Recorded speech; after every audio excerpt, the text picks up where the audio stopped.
A battered pickup truck skids to a stop, snow and mud flying through the frigid Iowa air. Out steps Jonas Fletcher, a rugged Vietnam veteran and lifelong farmer on the brink of losing his family's land to ruthless banks and corporate greed. On that same icy road stands a woman, her expensive sedan stalled, the hood steaming in defeat. Little does Jonas know, he's just rescued Evelyn Harrington, the billionaire heiress to America's largest auto empire. This chance meeting will ignite an explosive story filled with courage, unexpected alliances, and a desperate fight to preserve the American farmer's way of life. Will Jonas reclaim his legacy, or will corporate power destroy everything he fought to protect? Stick around until the end. You won't believe the twist awaiting you. And don't forget to subscribe, hit that bell icon, and join us as we tell powerful stories that honor heroes, celebrate resilience, and bring back memories of classic American grit. Jonas Fletcher was 67, but he felt a century old as he trudged across the frozen mud of his farm in Willow Glen County. Once, this land had been his pride, a legacy nurtured through generations of Fletchers ever since his great-grandfather built the first barn on a hill overlooking the valley. Now it felt more like a debt-ridden husk of its former glory. The bitter December wind stung his cheeks as he paused to catch his breath, leaning on a fence post that had seen better days. He had served in Vietnam decades ago, fought for his country, then returned to this parcel of dirt and grass, determined to raise a family and continue the lineage. For a while at work, Jonas married his sweetheart, Claire, and poured his soul into each harvest. They had a daughter, Lily, who grew up climbing trees in the backyard and feeding the goats by hand. But tragedy struck the family like a sudden storm. Claire fell gravely ill, and within a year, Jonas lost the love of his life to cancer. Lily moved to another state soon after, trying to escape the sadness that clung to the farm like a perpetual fog. In the meantime, Jonas stayed behind, determined, perhaps stubbornly so, to keep the farm afloat despite bank notices and merciless crop failures. Over the years, his nights had grown unbearably quiet. No squeak of a rocking chair beside him, no kind laughter from the kitchen.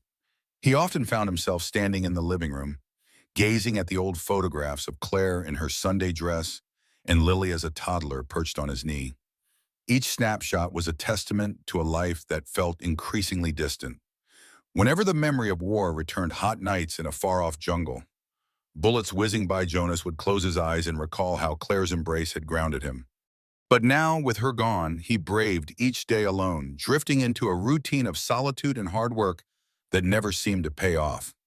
His battered pickup truck was a 1982 model, still running through sheer force of Jonas's will. It rattled and growled like an old soldier with too many injuries, refusing to die.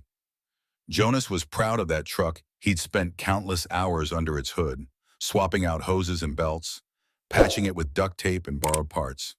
Yet even with all his mechanical know-how, the battered irrigation system on his farm had proven a tougher adversary. Another pipe had burst last week, flooding the north field and causing thousands of dollars in damage he couldn't afford. The bank had called again yesterday, someone named Holcomb from the acquisitions department, asking if Jonas would consider selling. He'd ended the conversation curtly and thrown his phone onto the table. The notion of letting go of his land felt like a betrayal to the generations before him, but deep down, he wondered how much more he could endure. That night, he prayed for a miracle the way only a man who has lost everything can pray. Kneeling by the worn-out recliner he used as a bed, Jonas bowed his head and whispered a plea into the stillness. He wasn't sure if God was listening, but he hoped some grace might drift across his fields like a gentle morning fog, bringing salvation where he saw only ruin. Little did he suspect that salvation might come in the form of a stranded stranger on a lonely county road, and that everything he clung to would soon be turned upside down.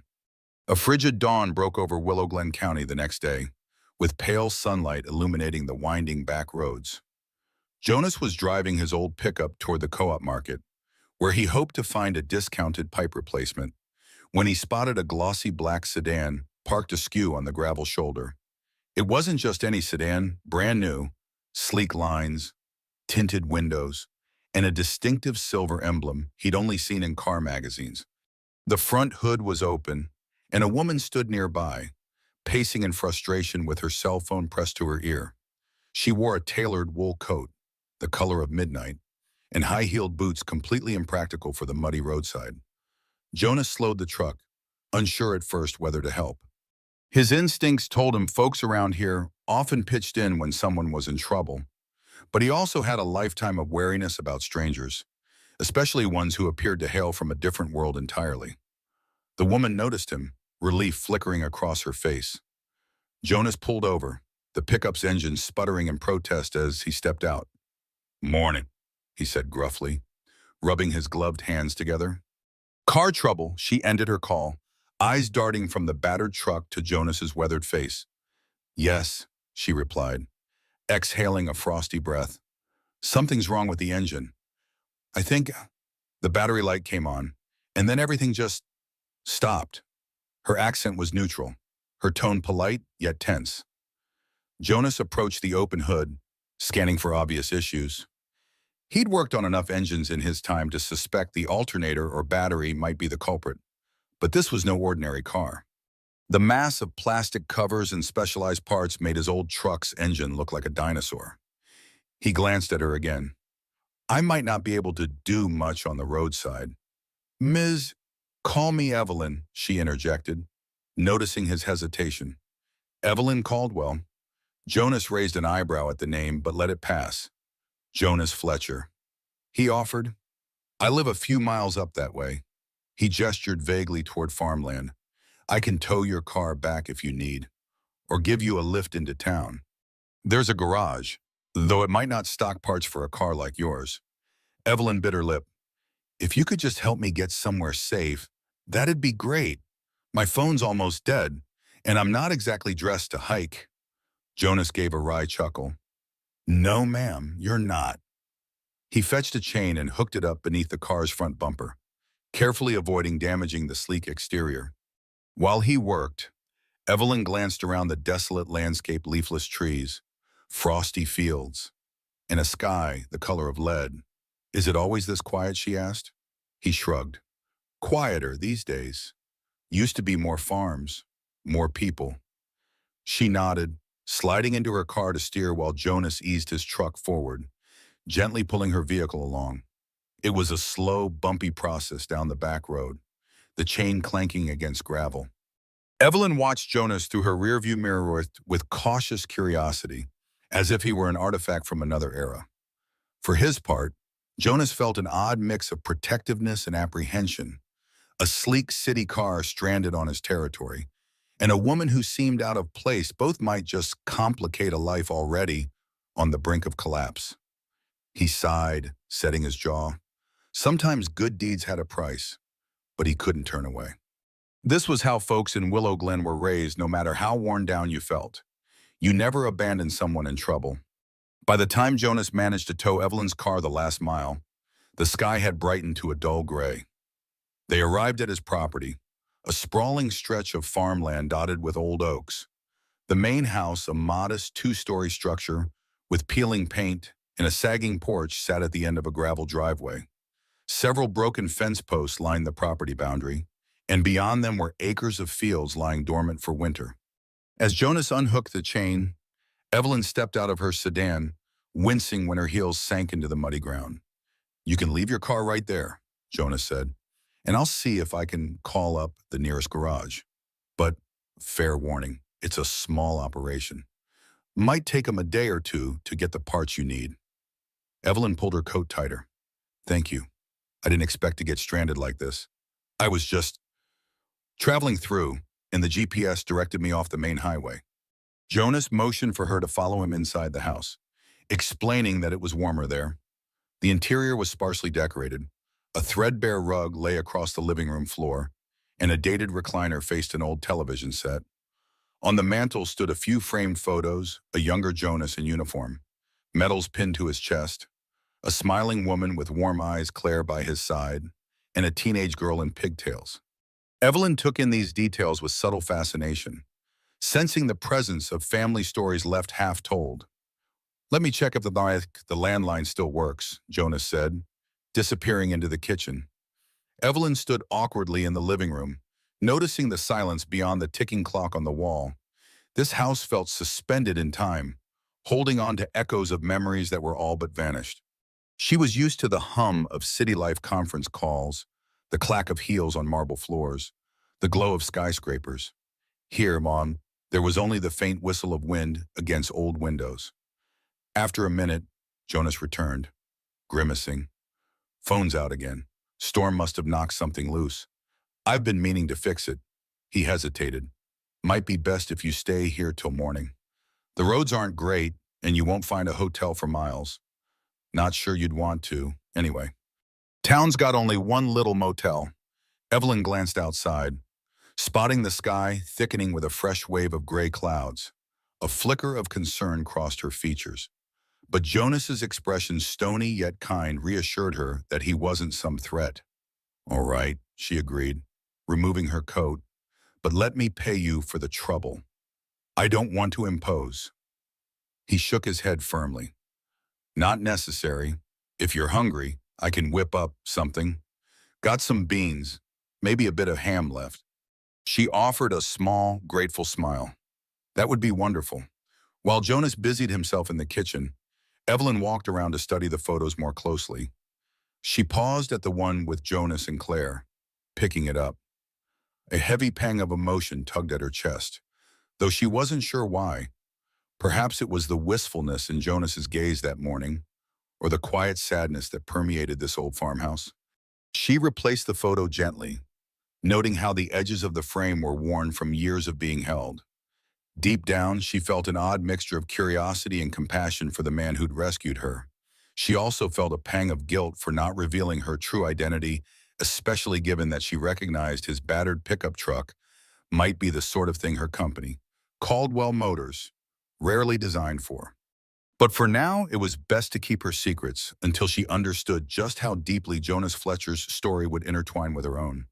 Snow began to fall by late afternoon, thin flakes swirling in gusts against the windows. Jonas stoked the living room's wood-burning stove, occasionally glancing at Evelyn, who sipped tea from a chipped ceramic mug. The meal had been simple canned beans, toasted bread, a few slices of ham he'd salvaged from last week's groceries. She hadn't complained, which impressed him more than he cared to admit. Earlier, they tried to fix the landline without success. Even if Jonas had managed to get it running, the local garage might be closed until morning. He'd lent Evelyn an old, oversized sweater and a pair of wool socks that dwarfed her feet. The incongruity made him smile.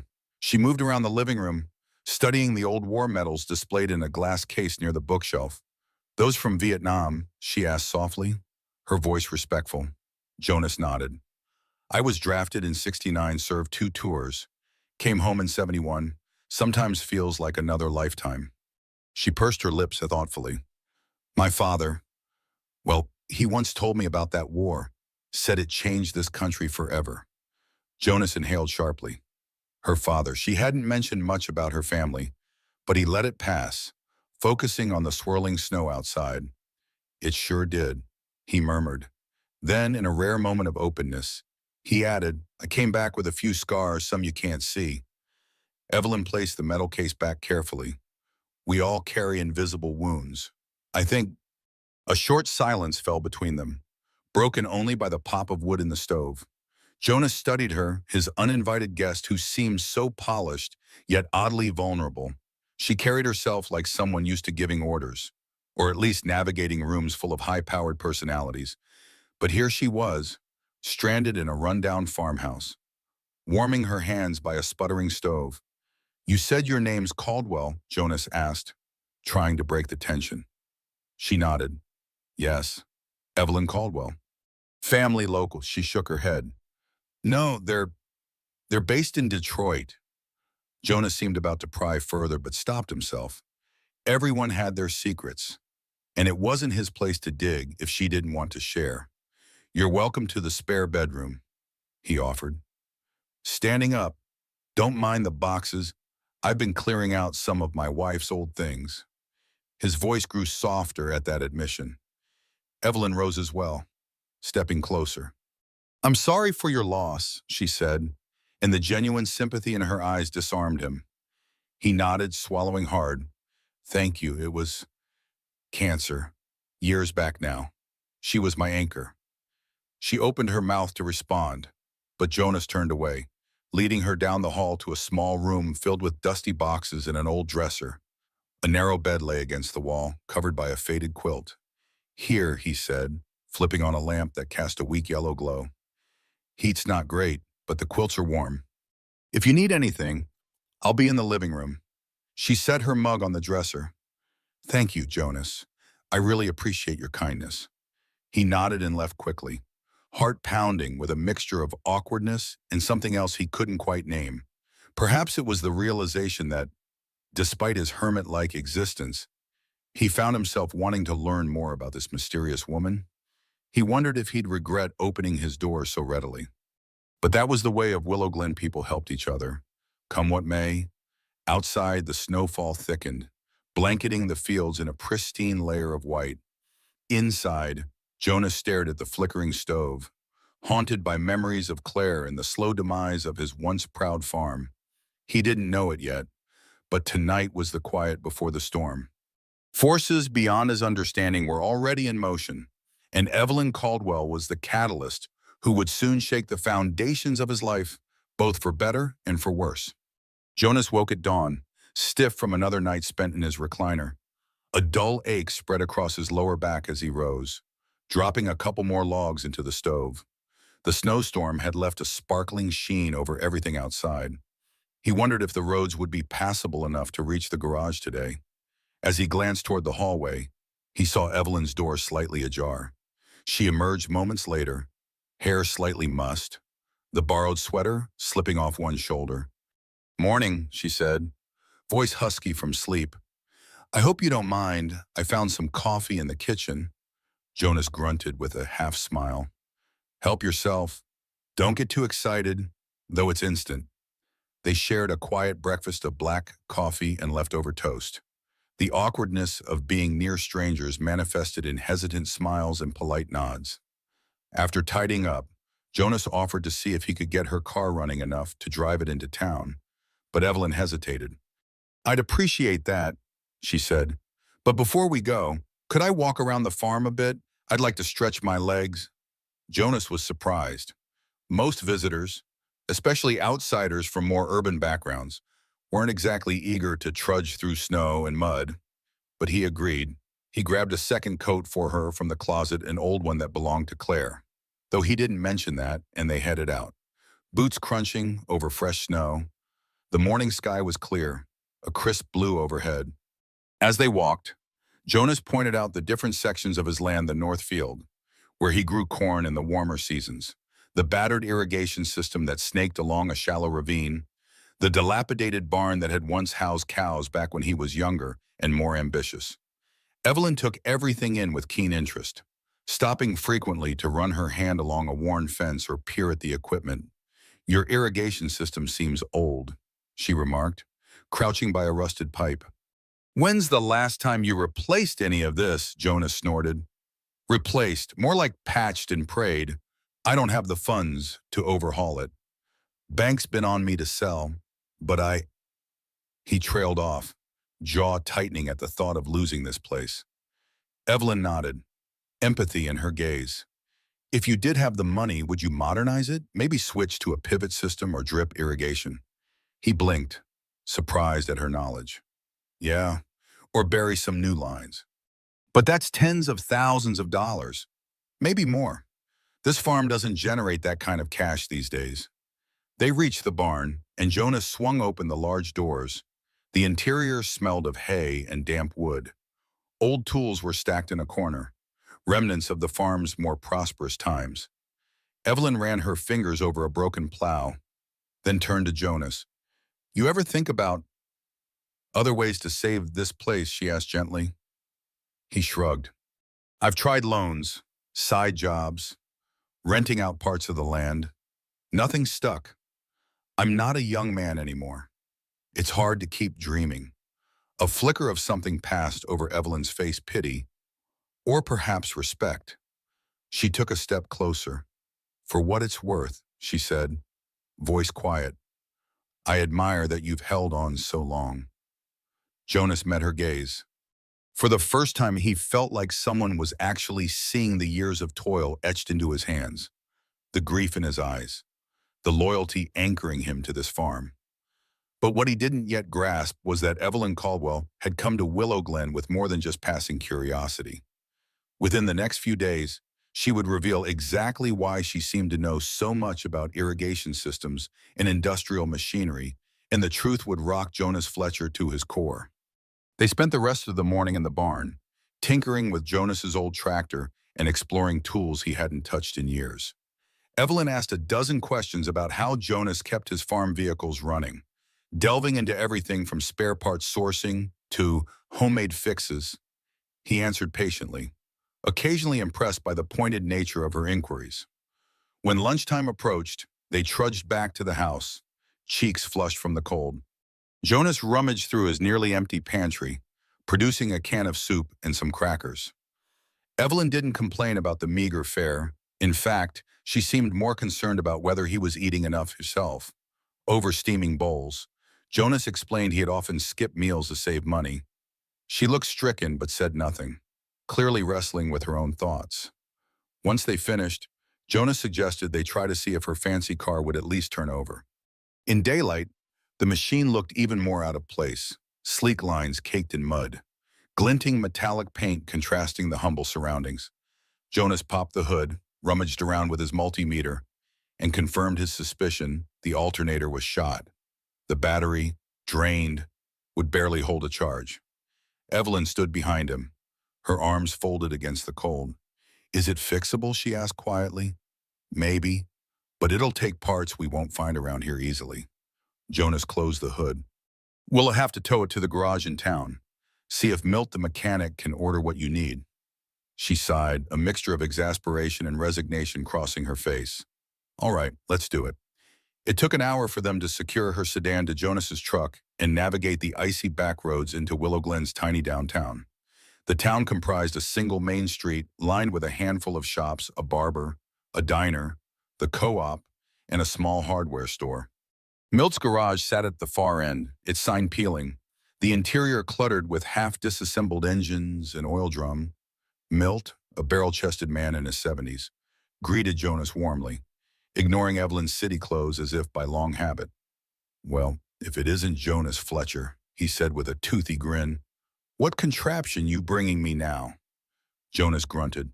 "Wish it was my truck, but it's her car." He gestured to Evelyn. "It's fancy. Milt. So I'll bet we'll need to do a special order." Milt scratched his chin, peered under the hood. "Yep, that's a Caldwell Motors piece of machinery. Top of the line." He shook his head. "I can order an alternator. Might take a few days if the warehouse doesn't have it in state." Evelyn winced, but she nodded. "Do it, please. And, well, I guess I'll have to stick around until then." Jonas expected a protest, some annoyance at the delay. Instead, Evelyn seemed almost calm, as though she had anticipated or accepted that fate would strand her here longer than planned. When Milt ducked inside to check parts availability, Jonas caught Evelyn glancing at the Caldwell Motors logo etched into the engine block, her eyes reflecting a complicated emotion he couldn't decipher. On their way back out of town, Jonas stopped at the co-op to grab feed for the goats. Evelyn tagged along, and to his surprise, she struck up a friendly conversation with the store clerk, asking about local produce and the town's history. Jonas watched, faintly amused. Perhaps this city woman was more adaptable than he thought. He just couldn't shake the notion that there was something she wasn't telling him, some piece of her story that explained why she was so comfortable discussing everything from engine layouts to farmland viability. Little did he know, the revelation would come sooner rather than later, and it would challenge his trust in ways he never expected.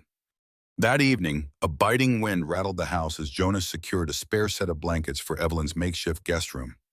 After another humble meal, this time scrambled eggs and canned tomatoes, he noticed how quiet she'd become. She stood by the window, staring out into the darkness of the countryside, lost in thought. The glow from a small lamp fell across her features, revealing a mix of worry and regret. He approached, clearing his throat softly. "You all right?" Evelyn turned, offering a small smile. Just thinking about everything I'm missing back home, I guess. Meetings, obligations. My family will be wondering where I am. Jonas nodded. You can use my cell phone if you need. Service is spotty, but it might work. She hesitated before accepting. After several attempts, she managed to connect to a call, stepping into the hallway to speak in hushed tone.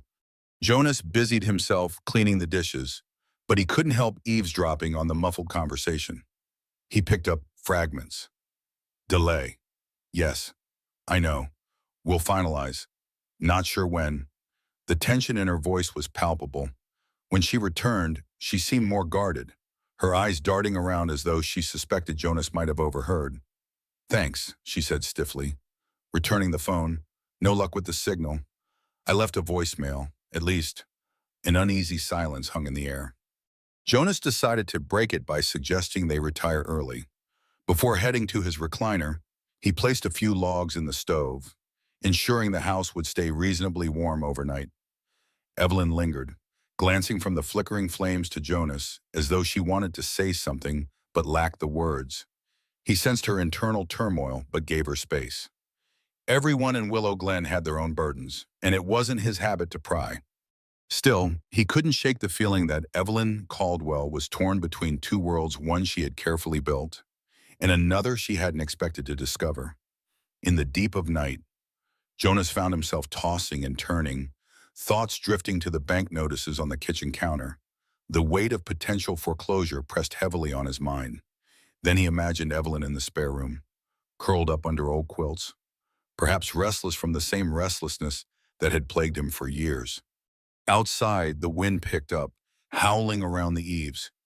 He tried to pray again, but words failed him. Instead, he found himself remembering Claire's voice, her gentle admonishments to keep believing in miracles. A single kind deed can ripple across a lifetime, she used to say. Had Jonas's decision to help Evelyn been the kind of action Claire might have applauded? Possibly. But could that kindness also upend everything he thought he knew about his life? Drifting in and out of uneasy dreams, Jonas saw visions of his younger self, kneeling in a Vietnamese rice paddy under gunfire, wishing he could be home, safe in Willow Glen. Now, decades later, the war inside him was different: financial ruin, lingering grief, an empty house echoing with regrets. But sometimes new battles brought unexpected allies. Even in the darkness of the farmhouse, something told Jonas that the stranger he'd welcomed in might be the key to a salvation he no longer dared to hope for. The following day dawned cold and bright. Jonas woke early, determined to fix a section of his irrigation pipe before the afternoon freeze set in. Evelyn insisted on accompanying him, despite his protests that she should stay warm in the house. Bundled in layers, she followed him to the east field, where a tangle of corroded joints and cracked PVC awaited repair. Jonas knelt in the snow, prying at a stubborn clamp with a screwdriver while Evelyn observed closely. Tell me how this happened, she said, crouching beside him. Storm damage, bad installation. Old age, take your pick. Jonas gritted his teeth as the clamp finally gave way. I've patched this thing so many times. It's a wonder it still holds water. Evelyn frowned, scanning the network of pipes. If you had a modern pivot system, or even partial drip lines, you wouldn't be dealing with half these issues. He paused, peering at her. You sure know a lot about farming methods. She glanced away. I've read up on it. Different forms of irrigation, sustainable methods. It's an interest of mine, Jonas huffed in amusement. And here I thought you were some corporate lawyer or something. She froze for a second, then forced a chuckle. I get that a lot.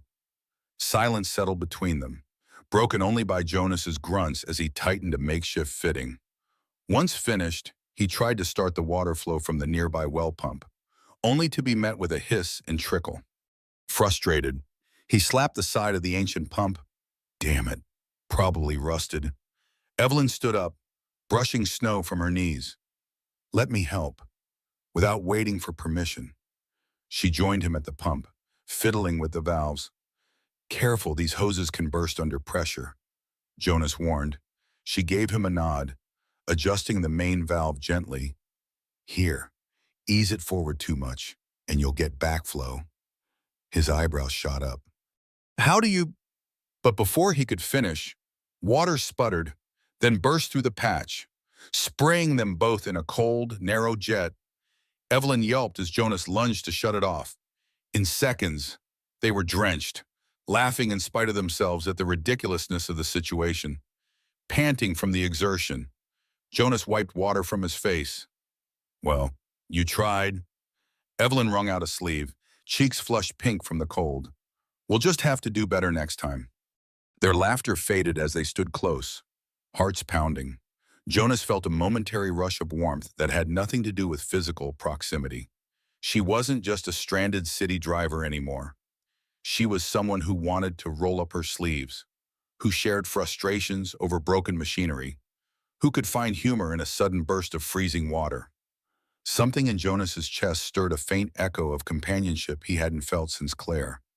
Before they could linger in that feeling, a shout rang out behind them. Jonas turned to see his neighbor, Harold Gunderson, flagging them down. Jonas Harold Holloward, need you to come quick. The county inspector's here, and he's asking about overdue property taxes.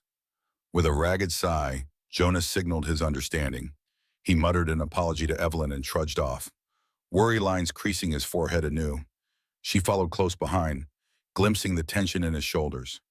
In that moment, it became painfully clear that Jonas was fighting not just mechanical breakdowns, but a bureaucratic system that seemed eager to swallow his farm whole. Little did either of them realize. Harold's news was just the tip of an iceberg, and soon, a much larger revelation would thrust them into a deeper conflict, forcing Evelyn to reveal who she really was. By the time Jonas reached the front porch, he found a county official with a clipboard flipping through pages, barely acknowledging the old farm dog barking at his heels. Harold stood nearby, arms crossed in solidarity. When the inspector looked up and saw Jonas, he tapped a line on his clipboard. Mr. Fletcher, we've attempted to contact you about overdue property taxes. You're at risk of a lien if payment isn't made soon. Jonas's shoulders sagged. Another blow. Another set of fees he couldn't afford. I'm trying to get the money, he said through gritted teeth, voice trembling with frustration. Just need more time. The inspector offered a perfunctory nod. We can grant a 30-day extension. But after that, his tone indicated the obvious outcome. He handed Jonas a paper, then headed back to his county-issued sedan, leaving behind an air of doom. Harold spat into the snow as the car drove off. That's the last thing you need right now, Jonas. Yeah, Jonas mumbled. I'll figure something out. Evelyn stood behind him, watching with mounting concern. Harold shot her a curious glance before tipping his cap. Ma'am, you must be the one Jonas was talking about. Car trouble, right? She nodded politely. Yes, sir. Evelyn Caldwell. Harold gave a polite shrug. Well, welcome to Willow Glen, I suppose. Ain't much, but some of us still call it home. With a pat on Jonas's shoulder, he excused himself. Call me if you need anything. This farm's important to us. Jonas, you know that. As Harold disappeared around the bend, Jonas turned to Evelyn, noticing her expression of heartfelt sympathy. He muttered an embarrassed apology. Didn't mean for you to get dragged into my troubles. Evelyn shook her head. Don't apologize. I'm sorry you're dealing with so much. She lifted the county notice from his hand. Is it as bad as it looks? Jonas let out a long breath. Worse. Between the property taxes, the mortgage, and the failing equipment, I'm nearly underwater. A big corporation, Redwood Holdings, has been sniffing around, offering to buy the farm. He cast a bleak gaze across the snow-laden fields. I swore I'd never sell. It's been in my family for generations. But I don't know how much longer I can hold on. Evelyn's eyes flashed with something that looked like resolve. She opened her mouth, then closed it, struggling with an internal debate. Finally, Tom, she spoke, her voice tight. Jonas, there's something I should tell you. He frowned, curious but wary. Okay. Before she could continue, a horn sounded from the driveway. Milt's tow truck rumbled in, hauling a battered old generator Jonas had asked him to look at weeks ago. The moment shattered the gravity of Evelyn's confession. She swallowed and shoved her hands into her coat pockets. Let's, let's talk later. Jonas nodded, though a kernel of suspicion took root in his mind. He thanked Milt, who unloaded the generator. They chatted briefly about parts for Evelyn's car before Milt headed back to town. Once he was gone, the farm felt colder than ever, the winter gloom settling in. Throughout the rest of the day, Jonas noticed Evelyn's pensive demeanor, as if a storm brewed inside her. She helped where she could, covering the goats in extra straw, hauling hay to the lean-to, even assisting with the broken generator, but her gaze kept straying to the horizon. Jonas wondered what she was hiding. He sensed a tipping point. One more jolt, and her secrets might spill out, for better or worse. Night came swiftly, a deep chill setting in. Jonas prepared a modest supper: potatoes fried in a cast-iron skillet with onions and a sprinkle of salt. He watched Evelyn push the food around on her plate, her earlier appetite dimmed by worry. His own stomach twisted in knots at the thought of the looming tax deadline. Jonas, she began, her voice quavering slightly. We need to talk. Really talk. He set down his fork and leaned back in his chair, trying to mask the apprehension tightening his chest. All right, she took a slow breath. My name is Evelyn Caldwell. Yes, but there's more to it. My father is Lawrence Caldwell, the founder of Caldwell Motors. I'm not just some random driver who wandered off the highway. Jonas stared at her. The name Caldwell Motors carried weight, one of the country's largest automotive manufacturers, known for luxury sedans, electric vehicles, and a global reach. Her sedan's brand suddenly clicked in his mind. You're part of that Caldwell family. She nodded. I'm the vice president of research and development. I came here on a sort of covert trip to understand how rural communities might benefit from a new line of vehicles we're calling the Legacy line. Vehicles designed for durability, ease of maintenance, things that big farms and small towns alike could really use. I wanted to see real conditions, talk to real people. That's why I was on that back road. I was surveying potential sites, not expecting to break down. Jonas let out a slow whistle, shock reverberating through him. The fragments of her knowledge about irrigation, mechanical systems, even her calm acceptance of her sedan's breakdown, all of it made sense now. But it also meant she'd deceived him. So you've been using me for research, he asked quietly, trying to keep the betrayal out of his voice. Evelyn's eyes brimmed with regret. No, at least, not like that. I truly did break down, and I really did appreciate your help. Everything I've seen here, everything about you and your farm, it's changed me. I just wasn't sure how to tell you once I realized how complicated it might become. I'm sorry. Jonas ran a hand across his stubble, processing the bombshell. Anger flared momentarily, but it was tempered by the reality that she'd never outright lied, just omitted a monumental piece of information. So, what does this mean? You want to buy my land for some facility? Evelyn shook her head vigorously. No, that's Redwood Holdings, not us. Our approach is different. I want Caldwell Motors to partner with rural farmers for pilot programs testing the vehicles where they matter most. And your farm, I see a place where we could demonstrate that if we fix real problems, like your irrigation or your battered equipment, maybe we can do the same for other communities. Jonas felt the weight of her words, the possibility of salvation, but he also felt cornered. So, you want to swoop in and rescue me? Is that it? She flinched. Jonas, I don't want to swoop in. I want to help, yes, but I'm also drawn to this place, to you. The resilience I've seen here is what we at Caldwell Motors have lost.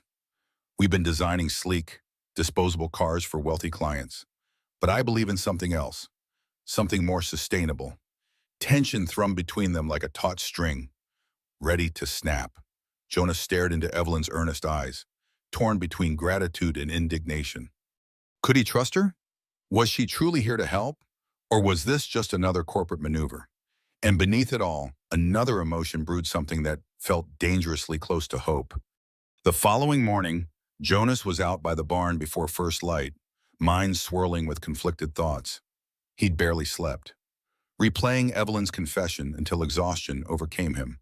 Now, in the crisp, pre-dawn air, he tried to clear his head by hauling hay and checking on the goats.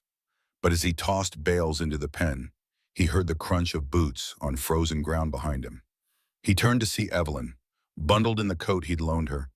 She appeared resolute, yet a bit hesitant. "I know last night was a lot," she began, voice soft. "Can we talk more?"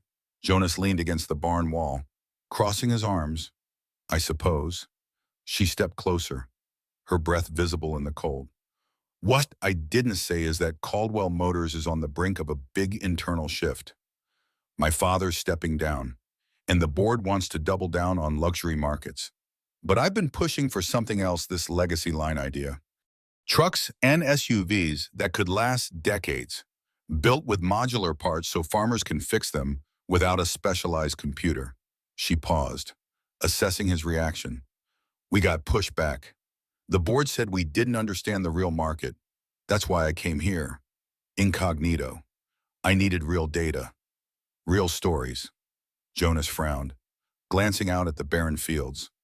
"So you're basically doing field research for some corporate pitch." "I was," Evelyn admitted, "but it became more when I met you." "Your story. This farm, it's exactly what I've been trying to fight for at Caldwell Motors.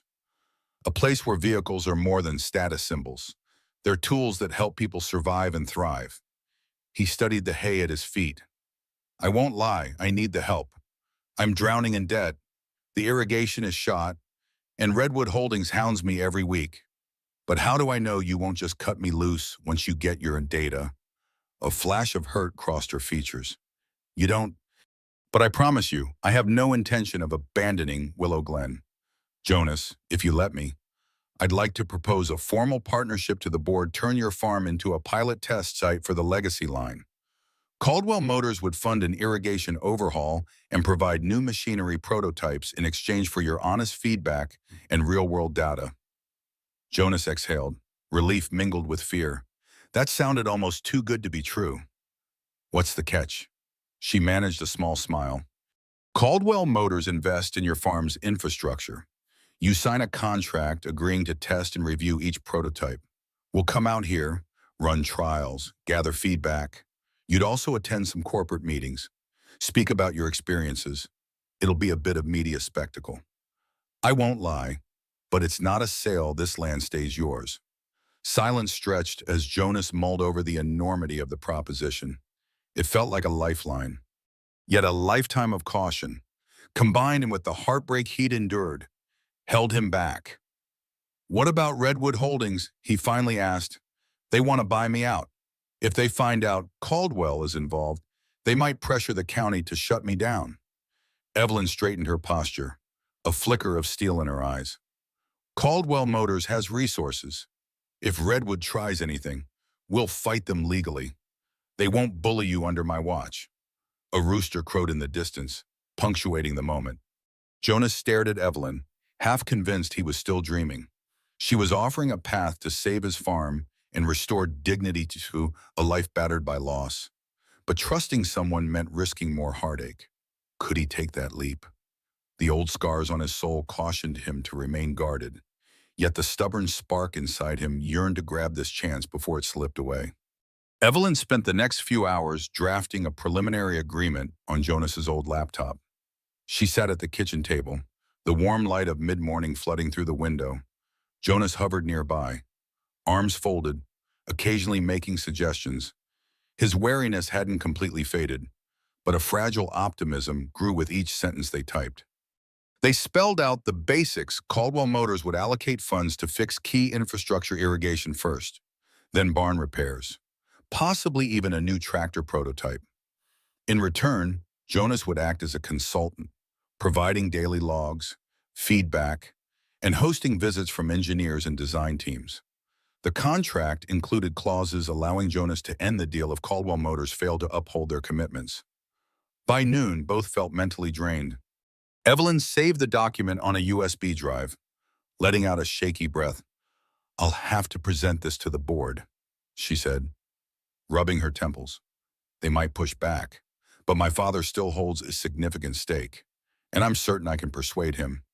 He cares about brand heritage and knows the public is turning toward sustainable solutions. Jonas nodded, trying to maintain a steady front. The weight of hope pressed on him, terrifying in its own way. When do you need to leave to do that? She hesitated. Tomorrow, if the garage finishes the car, I'll drive to the nearest airport, catch a flight to Detroit. The mention of leaving made the house feel colder. Jonas busied himself clearing the table, not wanting to dwell on the sudden pang of loss. His life had been solitary for so long. Was he already bracing for a return to that loneliness sooner later? They walked the fields again, discussing potential areas for the test track Caldwell Motors might install. Jonas explained where the ground drained poorly, where the slope risked runoff, how the north field was better for certain types of vehicles. Evelyn listened intently, taking notes on a small pad. Occasionally, they'd pause to watch the goats amble by the fence. The hush of winter lay over everything. But for the first time in a while, Jonas didn't see the landscape as a burden, he saw it as a place of possibility. That evening, with the contract hammered out, Jonas found himself inviting Evelyn to join him in the living room. She sat in Claire's old rocking chair, legs curled beneath her, while he occupied the recliner.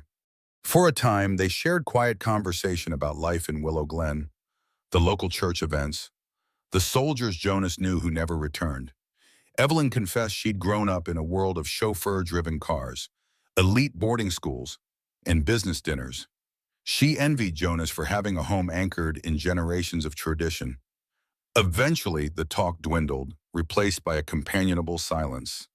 Outside, snow began falling again. Jonas watched the gentle drift of flakes illuminated by the porch light, feeling a softness in the air that mirrored his own guarded heart beginning to thaw.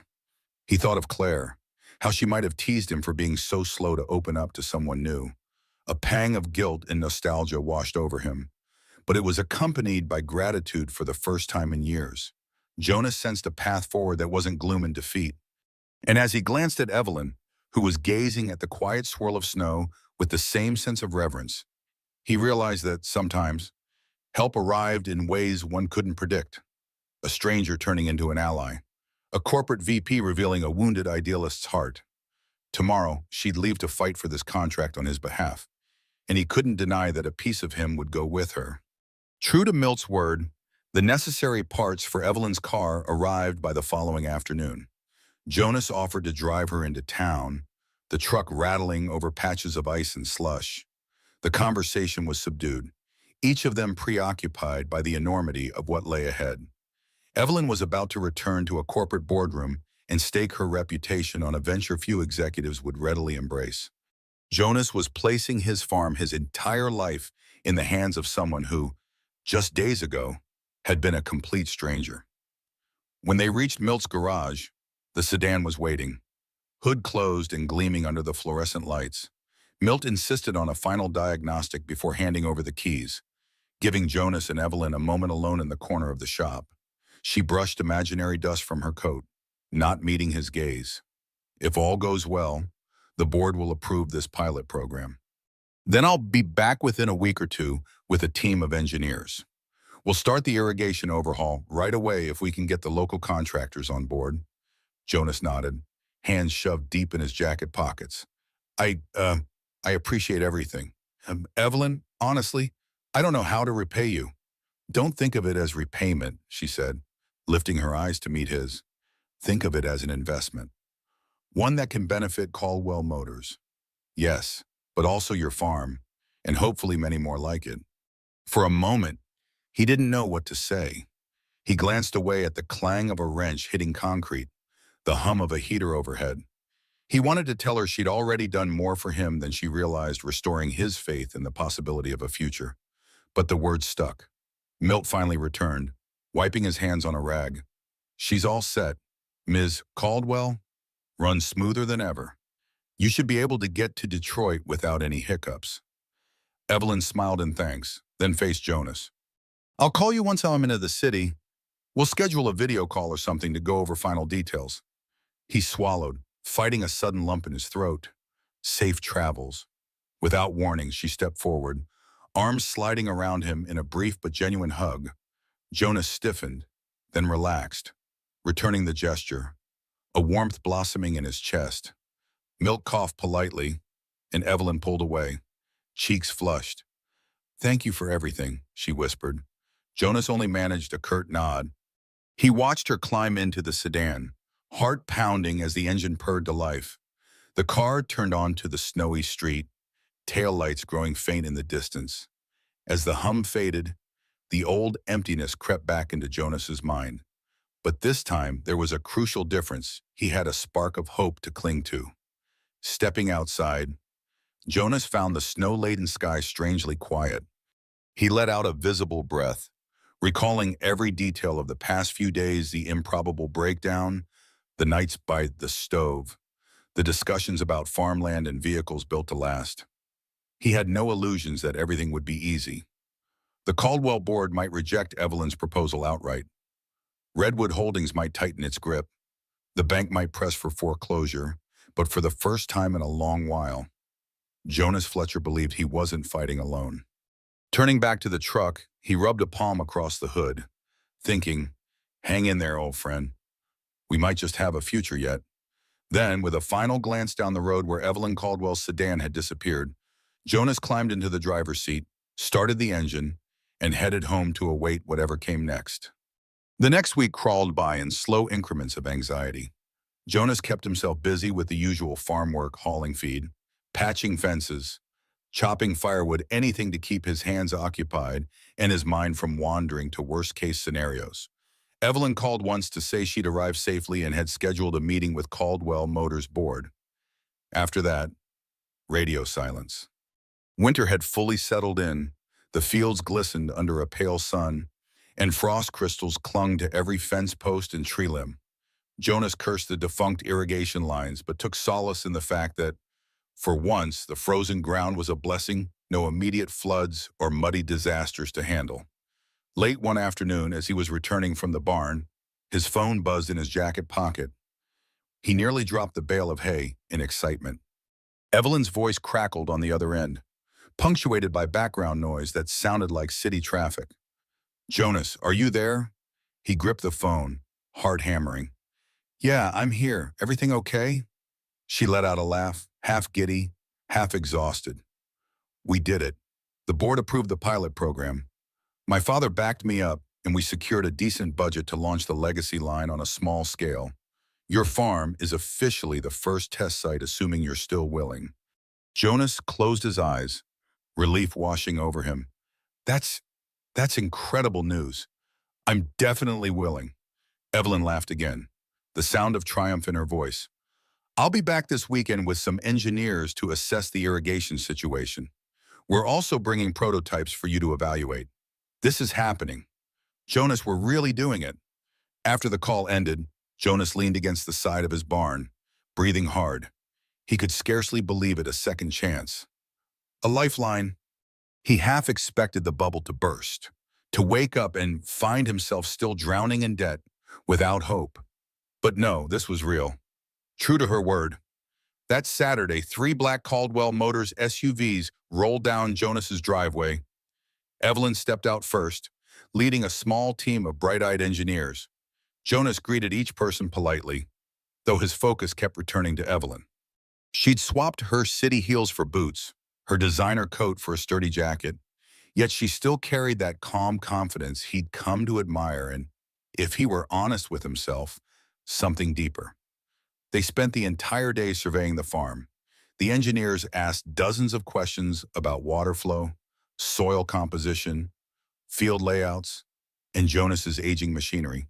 They took notes and photos, measuring everything from the barn's dimensions to the exact slope of the fields.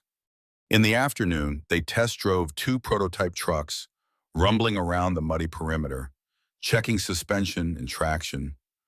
Jonas felt a strange sense of validation each time he pointed out a flaw or improvement. Evelyn, meanwhile, acted as the bridge between Jonas's practical knowledge and the engineer's technical jargon. She translated farmer speak into corporate metrics, ensuring everyone stayed on the same page. Multiple times, Jonas caught himself smiling, grateful beyond measure for her presence.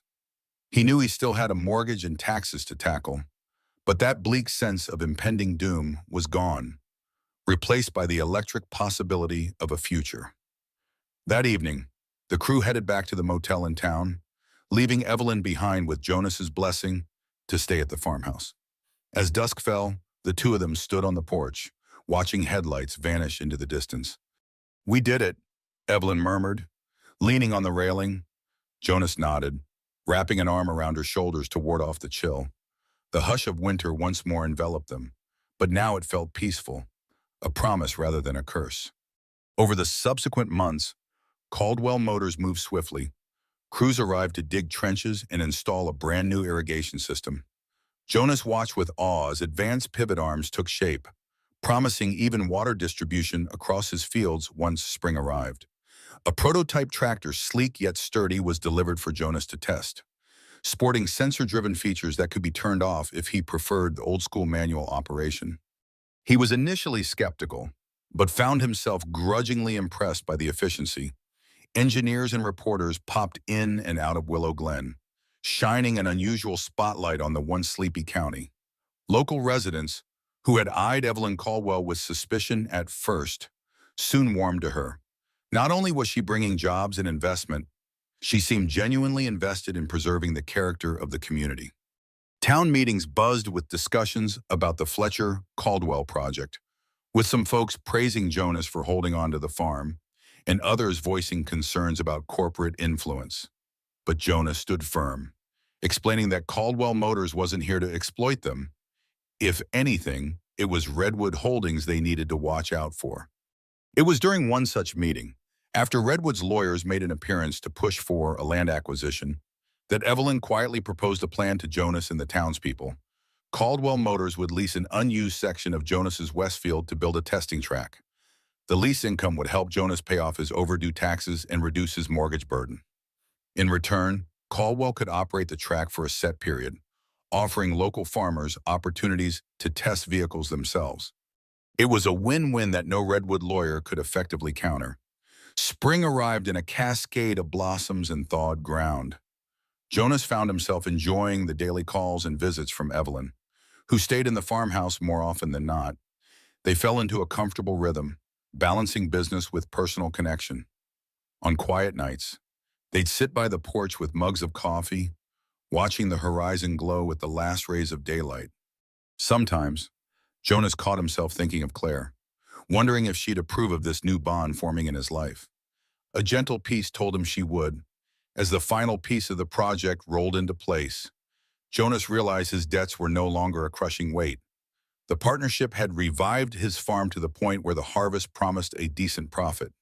He even took on 2 local workers to help expand goat farming, repurposing an old stable. Evelyn's official presence in Willow Glen became less of a novelty and more of a welcome routine, especially as she openly discussed rolling out the legacy line to other rural regions. One evening, after a long day testing the new equipment, Jonas and Evelyn strolled through the pasture. The sky was a tapestry of gold and violet, the air warm with hints of summer. Pausing by a fence, Evelyn turned to him, a tremor in her voice. "There's one more thing I've been meaning to ask," she said.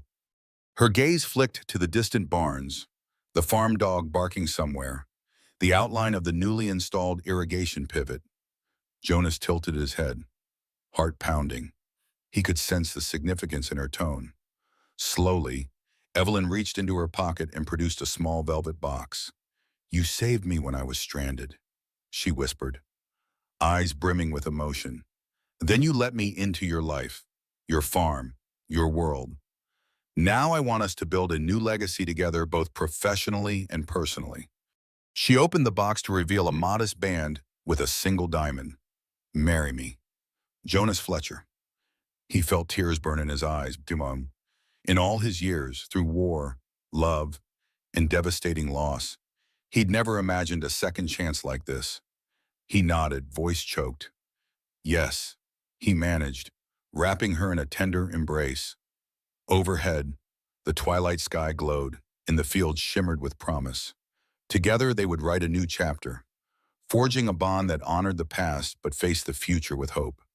They stood there, Farmer and heiress, sealing an unlikely union in the heart of Willow Glen County, as the final ribbons of daylight faded into a gentle night. And in that quiet moment, Jonas knew that every broken pipe, every heartbreak, every lonely prayer had led him here to a life rebuilt not just on the fertile earth, but on the steadfast power of love. In the end, Jonas Fletcher proved that courage isn't just found on distant battlefields, but also in the heartland farms of America. He and Evelyn Harrington showed us that sometimes the greatest riches are measured not in wealth, but in integrity, compassion, and love worth fighting for. Their journey reminds us that it's never too late to stand up against corruption, save our cherished traditions, and build a legacy that honors our roots. What would you have done in Jonas's shoes? Could you see yourself taking on corporate giants to protect your family's heritage? Leave your thoughts in the comments below. Let's talk about the values that made this nation great.